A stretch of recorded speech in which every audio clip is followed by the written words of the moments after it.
오늘 말씀을 전하겠습니다. 오늘 말씀은 복음서 강의 100번째 시간입니다. 정확하게 딱 100번째 시간입니다. 복음서 강의 나를 위하여 제 목숨을 잃으면 이라는 주제의 말씀으로 여러분과 함께 말씀을 나눌 것입니다. 이 말씀은 예수님이 자신의 십자가의 죽음과 또 죽은 지 사흘 만에 다시 살아나실 것을 처음으로 말씀하시는 내용입니다. 그래서 이거를 뭐라고 얘기하는 거냐면 고지 이렇게 얘기해요. 고지가 뭔 줄 아세요? 제일 높은 꼭대기? 무슨 군인이에요 고지가 그게? 대박 사건이네요. 고지는 공고하는 걸 말해요. 공고하고 알리다. 고지 아시겠죠? 그렇게 생각할 것 같아서 제가 미리 묻는 겁니다. 책을 좀 읽으시기 바랍니다. 독서량이 적당하게 돼서 그래서 성경 말씀도 다 잘 이해할 수 있도록 자, 그런데 이 말씀은요 단지 예수님의 돌아가심과 부활만을 내용으로 하고 있지 않습니다. 그 내용의 중심에는 이런 예수님과 하나가 되어 연합하는 자들의 모습이 나와 있고 또 그와 반대편에 설 자들의 모습도 함께 나와 있는데 이 둘이 극명하게 대립되어 있는 구조로 되어 있습니다. 다시 말해서 어느 한편은 예수님의 편에 설 것이다. 그리고 예수님을 따를 것이다. 다른 한편은 모두 예수님을 따르지 않는다라는 말입니다. 예수님의 말씀을 다시 인용을 해보자면 예수님을 따르는 편이 있고 그 반대편에 있는데 그 반대편에 있는 자들은 교회를 다닌다 안 다닌다 또는 예수님을 따른다라고 자기가 믿는다 안 믿는다 제자라고 생각한다 생각하지 않는다와 무관하게 예수님이 정한 기준이 있는데 그 기준을 지키면 따르는 자 그리고 그걸 지키지 않으면 따르지 않는 자라고 얘기하고 있습니다. 이것은 신앙의 확신과도 무관한 일입니다. 그러니 단지 이 기준을 정확하게 알고 지키는 것이 중요하겠죠. 그죠? 자, 그런데 이렇게 예수님 편에 선 자들은 자기 목숨을 구원하고 그 반대편에 서 있는 자들은 자기의 목숨, 하나뿐인 자기 목숨을 구원하지 못한다라고 결론이 나와 있습니다.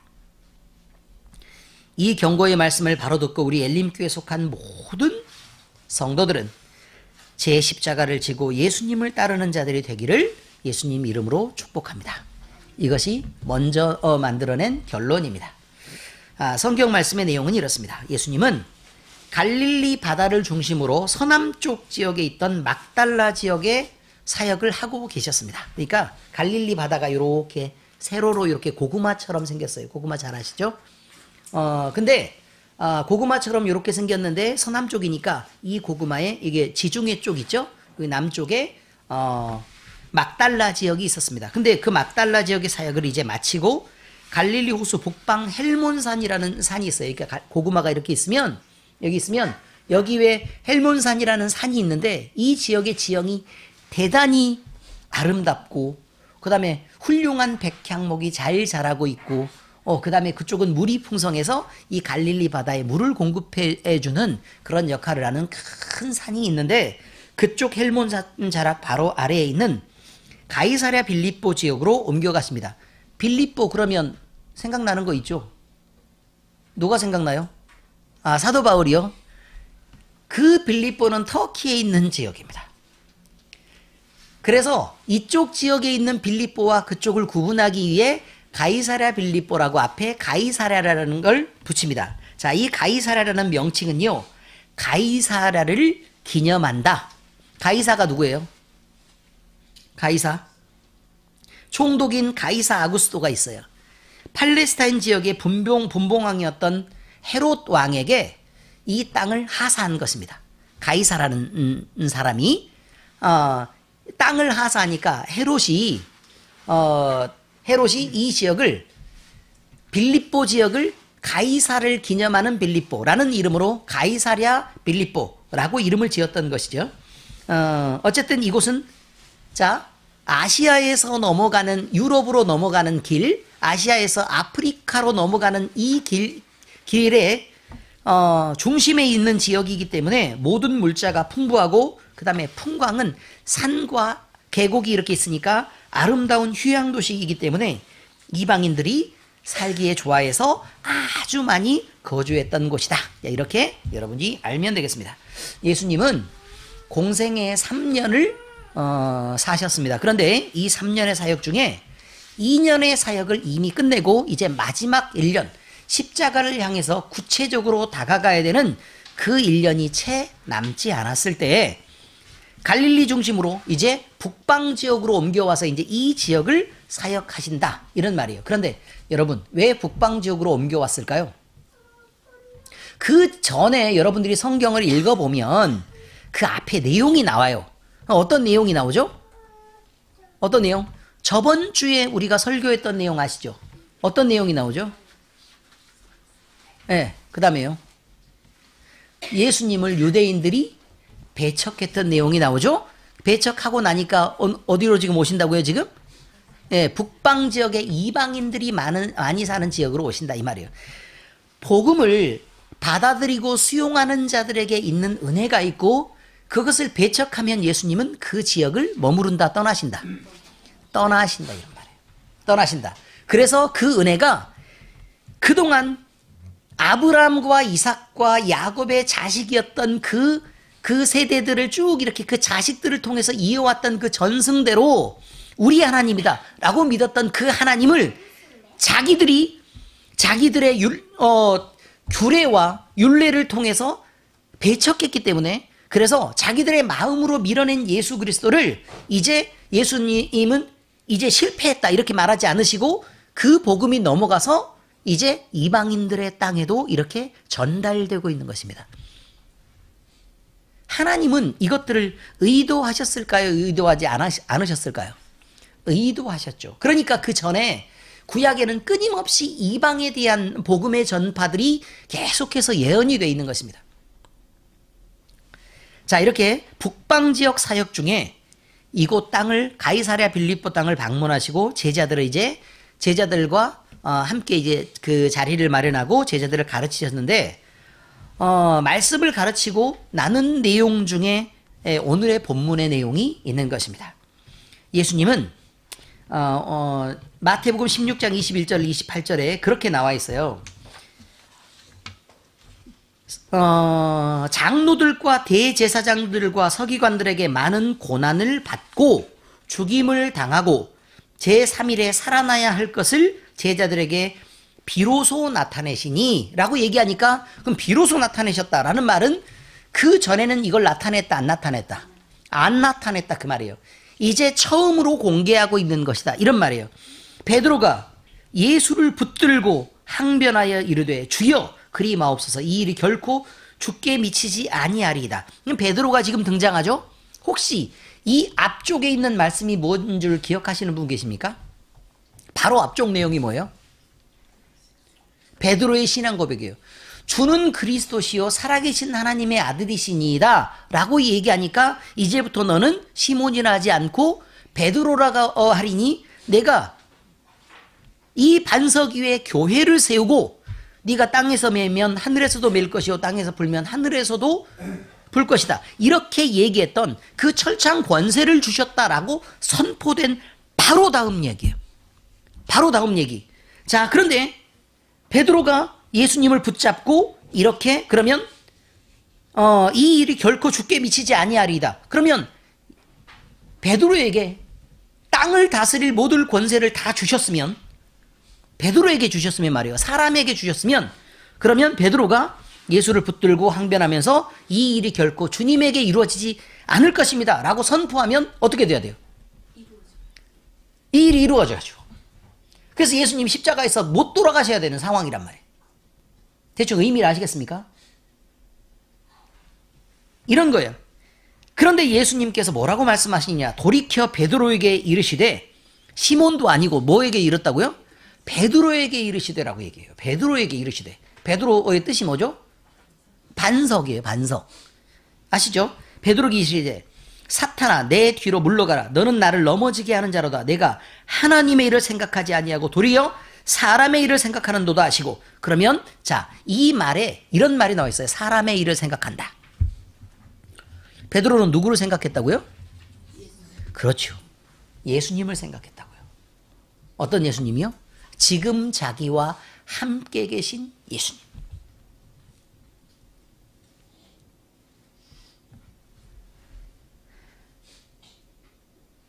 이 예수님을 생각했던 베드로는 진심으로 예수님을 아꼈겠죠.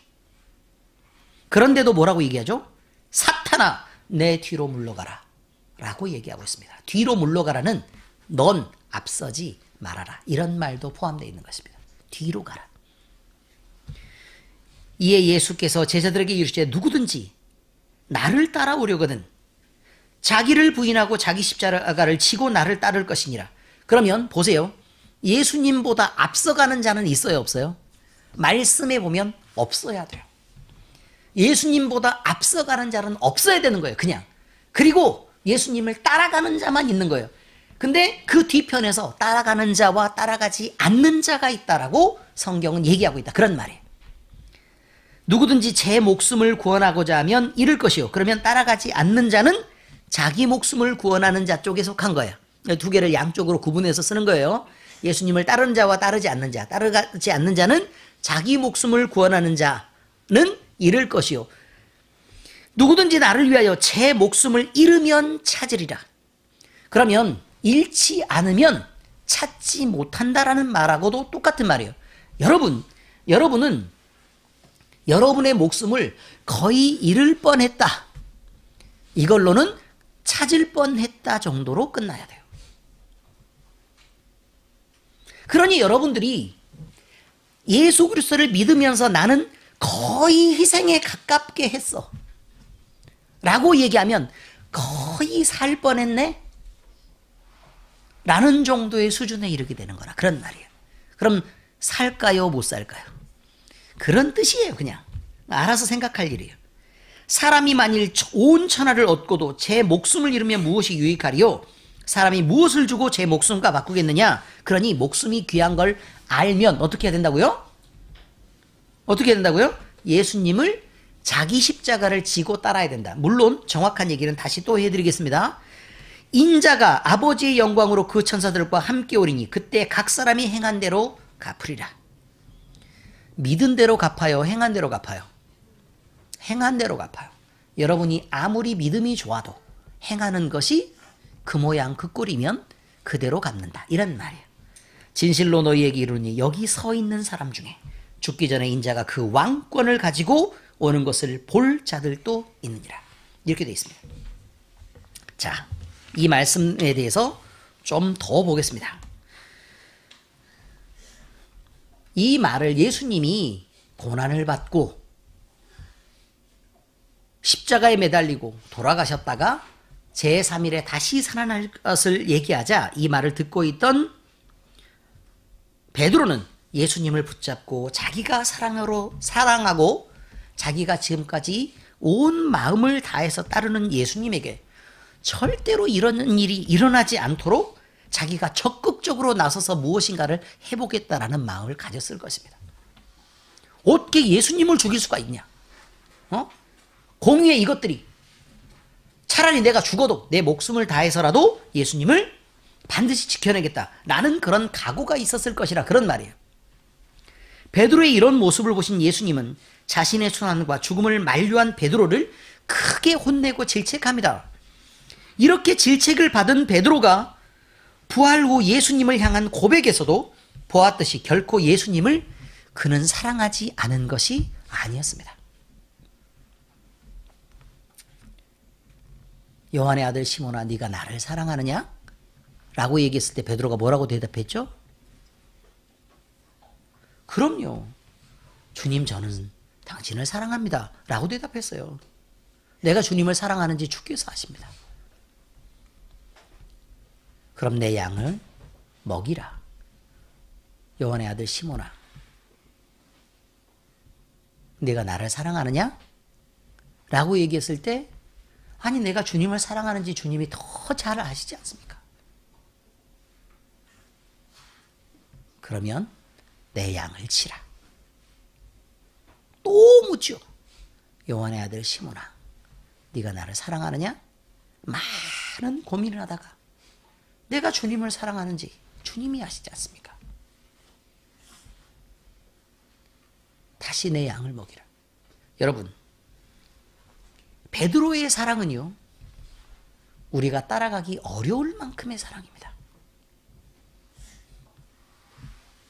예수님도 그것을 모르는 것이 아니었다, 그 말입니다. 그런 예수님을 사랑했기 때문에 예수님이 돌아가시는 것을 만류할 수밖에 없었고, 예수님의 순환과 죽음이 아파서 자기가 사랑하는 예수님에게 이런 일이 일어나는 것을 두려워하기도 하고 그것을 거부했던 것입니다. 나는 희생해서도 괜찮으니까 예수님은 사셔야죠 라고 얘기했던 것이죠. 그러나 예수님의 반응은 싸늘합니다. 베드로가 그렇게 사랑하면서 얘기를 하는데도 베드로의 생각과는 전혀 다른 반응을 보이죠. 예수님은 인간적인 생각을 가지고 온 세상을 구원하실 그리스도의 길을 거부하는 베드로에게 호되게 책망하셨던 것입니다. 예수님은 자기를 아끼는 베드로의 마음을 왜 몰랐겠습니까?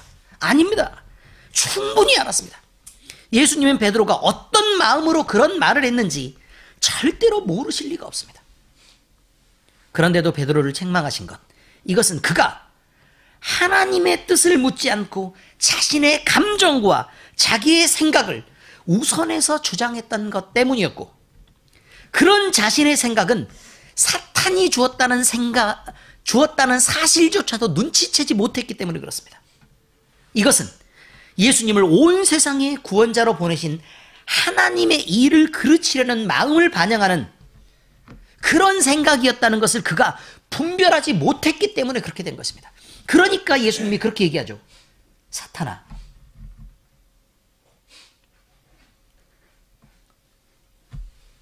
내 뒤로. 그리고 예수님은 순환받고 죽었다가 부활하실 자신을 따르려면 제자들은 이제 이런 모습이어야만 될 것이다 라고 미리 교훈하셨습니다. 이것은 우리를 포함한 모든 제자들이 따라야 될 기본 자세인 제자의 도입니다. 이 말씀에서 예수님은 누구든지 나를 따르려거든, 다시 말해서 누구든지 예수님의 제자가 되려거든 자기를 부인하고, 첫 번째 단계가 그것입니다. 자기를 부인하고 자기 십자가를 지고 예수님을 따라야 한다라고 가르쳤습니다. 이건 단계가 있죠. 자기를 부인하고 그 다음에 자기 십자가를 지고 예수님을 따라야 한다. 이것은 복음 안에서 예수님을 위하여 자기 목숨을 잃고자 하면 도리어 찾게 될 것이라는 진리의 말씀에 대한 큰 전제입니다. 이것이 진리입니다. 예수님의 말씀처럼 사람이 온 천하를 얻고도 자기 목숨을 잃어버리면 무슨 유익이 있겠습니까, 여러분? 내가 죽으면 내가 지금까지 벌어놨던 것은 도대체 무엇이 유익하고, 내가 지금까지 잘해왔던 사람과의 관계는 무엇이 필요하며, 내가 죽었는데 세상에 남겨진 것이 그 영광과 영예가 뭐가 중요하냐 그 말이에요. 사람은 이름을 남긴다고 다들 그렇게 헛소리들을 해대지만 여러분, 그거 남겨서 어디다 쓰겠습니까? 열심을 다해 살았는데 그 남은 것이 죽음을 향해 가는 것뿐이라면 사람의 생이란 그저 허무하고 덧없는 것일 뿐입니다. 재미있는 것을 즐겨도요, 끝나면 허망한 것입니다. 그래서 화려하고 남들이 부러워하는 인생을 사는 자들마다 우울증이 그렇게 심한 것입니다. 많은 것을 누리며 살았던, 세상에 존재했던 사람들 중에는 가장 내가 많은 것을 누렸다라고 얘기했던 그 솔로몬 왕의 고백은 이것을 실감하게 합니다. 전도서 1장 2절에서 3절에 전도자가 이르되 헛되고 헛되며 헛되고 헛되니 모든 것이 헛되도다. 해 아래에서 수고하는 모든 수고가 사람에게 무엇이 유익한가? 여러분, 일 뒤지게 하고 벌어놓은 것이 도대체 여러분에게 무슨 유익이 있냔 말이에요. 나중에 보세요. 억울하지 않아요? 일 열심히 하는 사람들?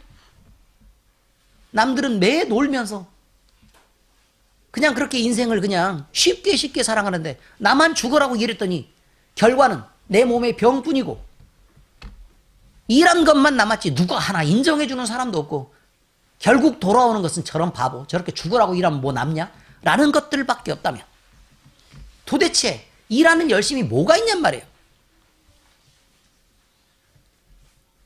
돈을 열심히 벌고 내 아내를 위해, 남편을 위해, 자식을 위해서 열심히 수고하신 여러분, 뭐가 남으셨습니까? 전도서 2장 11절. 그 후에 내가 생각해 본 중, 물론 그 사이에는 뭐가 헛된지 나와 있겠죠. 1장 2절 3절로부터 전도서 2장 11절까지 넘어갔으니까 그 사이에는 뭐가 헛된지 나와 있을 거예요. 다 헛되다는 거예요. 그냥 그 후에 내가 생각해 본 중 내 손으로 한 모든 일과 내가 수고한 모든 것이 다 헛되어 바람을 잡는 것이며 해 아래에서 무익한 것이로다. 여러분, 여러분의 봉급이 갑자기 한 달에 1,000만 원으로 오르면 행복하시고 나를 인정해줬다고 생각을 하시겠죠.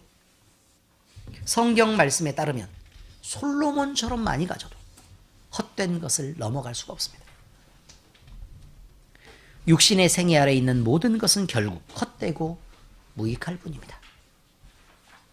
그러므로 진정한 생명을 얻으려면 제자의 길을 가야 한다고 말씀하셨던 것입니다. 예수님을 따라야 한다는 것입니다. 예수님과 분리되어서 생명을 얻을 수는 없는 것입니다. 예수님을 따라 인생을 살고 죽은 자처럼 사는 것이 죽는 것 같지만 그것이야말로 오히려 살게 되는 이 역설적인 진리는 인생은 이 세상을 한 번 살고 끝나는 것이 아니라 예수님이 재림하시면 심판을 받아야만 하고 그 후에 있는 영원한 생명을 어떻게 담보할 수 있느냐 라는 것에 대한 말씀입니다. 자기를 부인하는 일, 이것은 자기가 인정하는 가치의 기준을 예수님이 원하시는 가치 기준으로 따르도록 포기하고 고쳐내는 것을 말합니다. 자기가 세운 기준에 따라 생각하고 판단하는 것이 아니라 예수님의 마음을 따라 생각하고 행동한 것을 의미한다는 말입니다. 또한 자기를 부인한다 라는 말은 나를 위로하고 나를 즐겁게 하고 나를 만족하고 내게 기쁨을 주기 위해서 그렇게 행동하는 것이 아니라 많은 일들을 바꿔내서 나는 억울하고 불편하고 답답해도 예수님의 영광을 위해서 그 길을 간다는 것을 의미하는 것입니다. 이것이 자기를 부인하는 일입니다. 또 제자는 이렇게 자기를 부인하는 것을 통해 자기 십자가를 지라고 얘기합니다. 십자가를 지는 것은 로마의 법에 따르면요, 정치적으로 도저히 너는 살려놓으면 안 된다라는 극형을 선고받아서 자기 죄를 지고 자기가 매달릴 형틀을 지고 처형장으로 가는 것을 의미합니다. 십자가를 진다는 건 그것입니다. 아무나 십자가를 지고 무슨 나무 지게에다가 나무를 잔뜩 해서 이렇게 지고 가라는 뜻이구나, 그런 뜻이 아니란 말입니다. 여러분, 착각을 너무 많이들 하시고 계시는 거예요. 쌀자로 지고 가는 것과 달라요. 내게 무거운 짐을 맡겨놓고 내게 이런 십자가를 지고 인생을 살라는 것이군요. 다 착각이에요. 살라는 게 아니라 자기 십자가를 지라는 건 이렇게 죽는 대로 가라는 거잖아요. 십자가를 지고 가는 건 한 곳밖에 없어요. 십자가를 이미 졌다는 건 언덕 위에 십자가가 매달릴 언덕이 있고 거기에서 매달려서 죽으라고 가라는 거잖아요. 그런데 너무 많은 사람들이 착각하고 있다는 말이에요. 무거운 짐을 지고 세상을 살아가라는 거구나. 아니라니까요. 아니에요.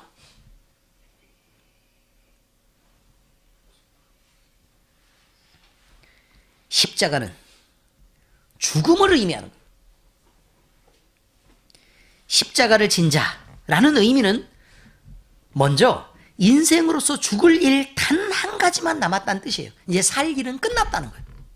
살 일은 끝났다. 세상에 있는 즐거움을 향해 다른 희망을 품고 내가 무엇을 먹을까, 무엇을 마실까, 무엇을 입을까를 고민하는 것은 십자가를 진 자들이 할 수 있는 게 아니에요. 내가 십자가 옷 다 벗겨가지고 십자가에 못 박으면 얼마나 창피할까? 십자가를 지는 사람이 그게 걱정이에요? 매달리면 다시는 안 볼 건데? 내려오는 순간 이미 죽어 있는 거예요.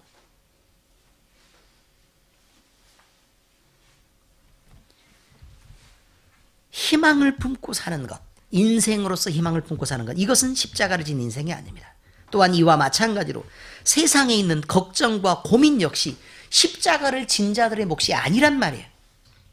죽는 자는 이제 세상의 모든 것을 정리를 해야만 하는 거예요. 모든 것을 내려놓고 그저 임박한 자기 죽음을 이제 만나면 끝인 거예요. 모든 고민은 살아있는 자들이 행해야 될 몫인 것이에요. 여러분의 몫이 아니란 말이에요. 또한 십자가를 진다는 다른 뜻은요, 그리스도의 모범을 따르라는 뜻입니다. 예수님이 십자가를 지고 그 길을 가셨으니까 예수님을 따르는 자들도 그 길을 같이 또 십자가를 메고 가야 한다는 것입니다. 예수님은 십자가의 길을 가셨는데 예수님이 가신 길이란 자기의 유익을 취하려고 십자가를 지신 것이 아니었단 말이죠. 자기 죄 때문에 진 것도 아니에요. 예수님이 지신 십자가는 세상에서 죽을 수밖에 없는 죄인들이 불쌍해서 그들을 살리려고 지신 주님의 사랑과 희생이었습니다. 누가 지라고 한 것도 아니고 하나님이 기뻐하시니까 그저 그 길을 가려고 했던 그 예수님, 그 자신이 원하셔서 진 것이 십자가입니다. 하나님이 기쁘시다면 제가 십자가를 지죠. 이런 십자가의 모범은 모든 그리스도인이라 불리는 자들이, 그 제자들이 행해야 될 제자의 길인 것입니다. 그리스도인은 자기의 유익만을 취하려고 그래서 애써서는 안 된다는 것입니다. 오히려 남을 배려하는 따뜻한 마음을 갖는 것이 그리스도인입니다. 예수님처럼 말이죠. 그리스도인은 자기의 기준을 고집하며 버티지 않습니다. 예수님이 겟세마네 동산에서 기도하셨던 것을 여러분이 잊으시면 안 됩니다. 뭐라고 기도하셨죠? 옮길 수 있다면 하나님 그렇게 해주시면 안 돼요? 그런데 제 뜻대로 하지 마시고 하나님 뜻대로 되게 해주세요. 이게 예수님의 기도였습니다.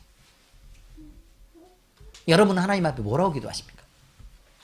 하나님의 뜻이 있긴 있는데 그 고집을 좀 제발 좀 꺾으시고 제 뜻대로 조금만 해주시면 안 돼요? 이 정도는 양보하셔도 괜찮잖아요. 어떻습니까, 여러분? 예수님이 가셨던 길을 가시고 계십니까? 아니면 반대쪽의 길에 서 계십니까?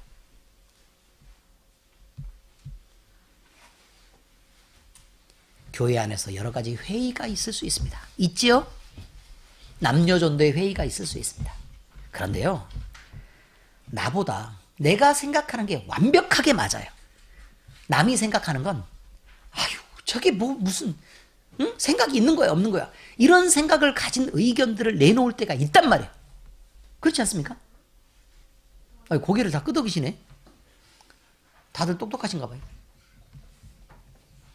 그런데 나보다 조금은 덜 좋은 의견이 있어도 내 의견 포기하고 그를 섬겨줄 줄 아는 것이 예수님이 보여주신 아름다운 모범이란 말이에요. 왜들 내 의견대로 하려고 하십니까? 왜요? 교회가 크게 개혁하고 잘 돌아갈 것처럼 보이십니까? 그래서 망하는 것이 교회입니다. 나처럼 똑똑한 사람이 많아서 망하는 것이 교회입니다.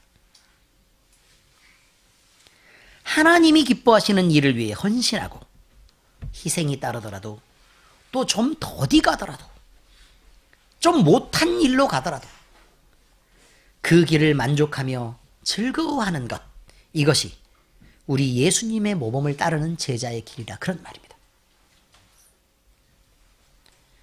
그리고 예수님은 당신의 다시 오심에 대하여서도 제자들 중에 예수님께서 메시아의 왕권을 가지고 임하는 것을 목격할 자들도 있다고 말씀하셨습니다. 물론 예수님이 다시 오시는 것은 크게 얘기하면 재림을 말하고 있는 것이 분명히 맞을 것입니다. 그런데요, 말씀을 보면 이렇게 나와 있어요. 진실로 너희에게 이르노니 여기 서 있는 사람 중에 죽기 전에 인자가 그 왕권을 가지고 오는 것을 볼 자들도 있느니라. 자, 보세요.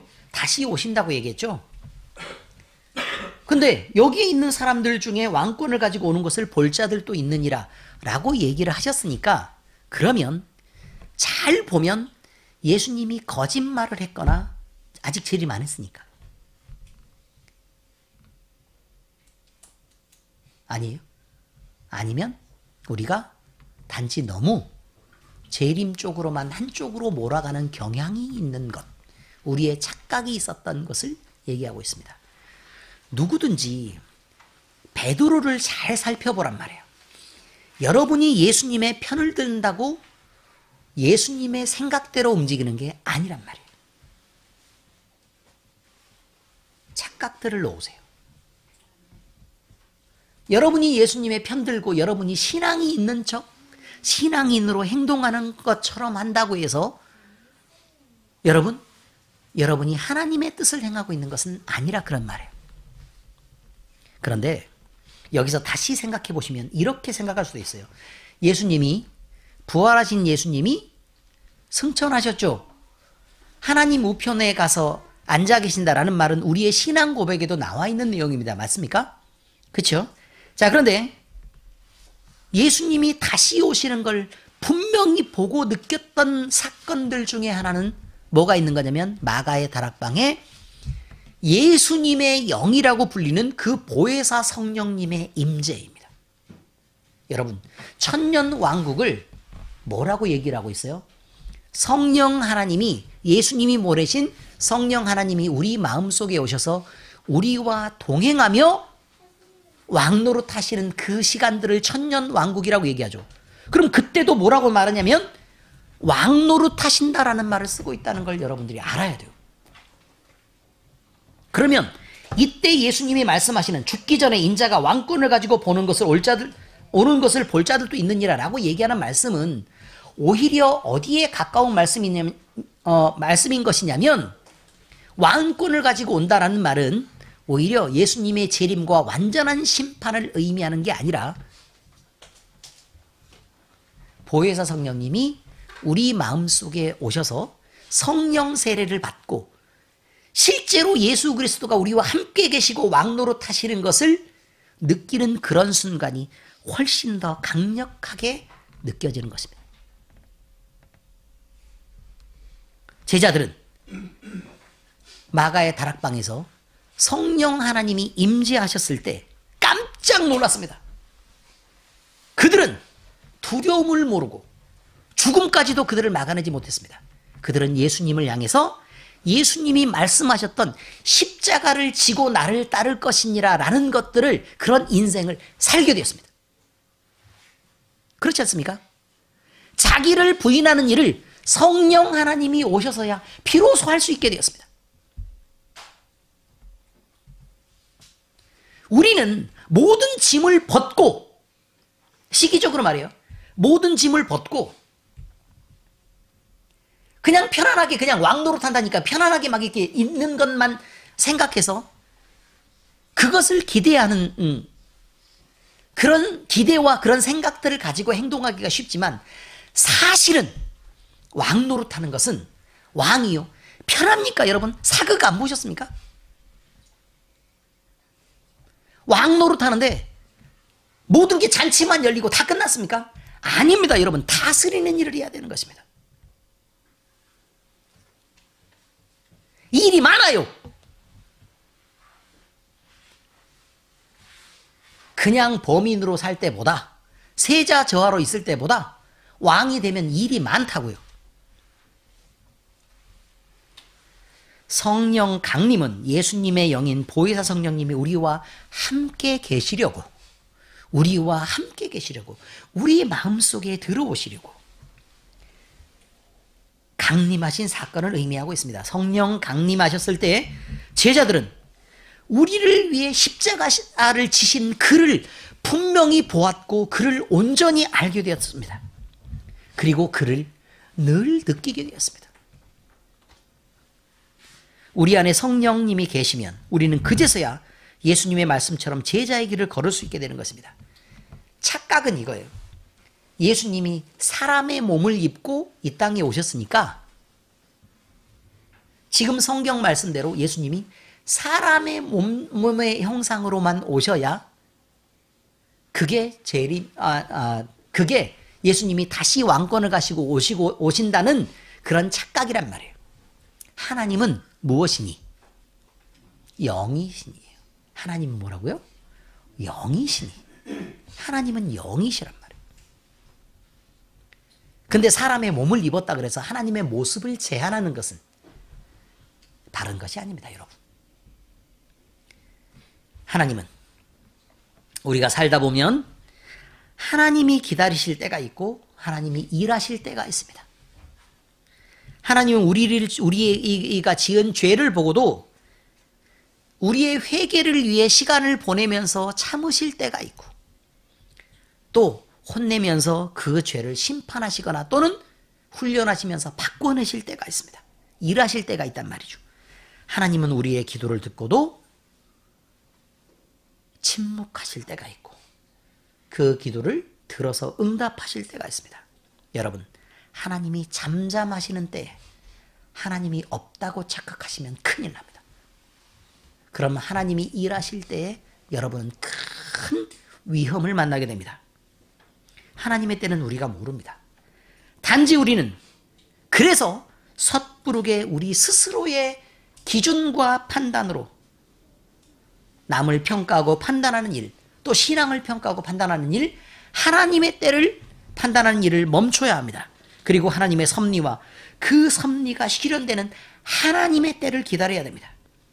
베드로의 인간적인 연민과 열심과 사랑은 사탄의 마음을 분별하지 못하게 했습니다.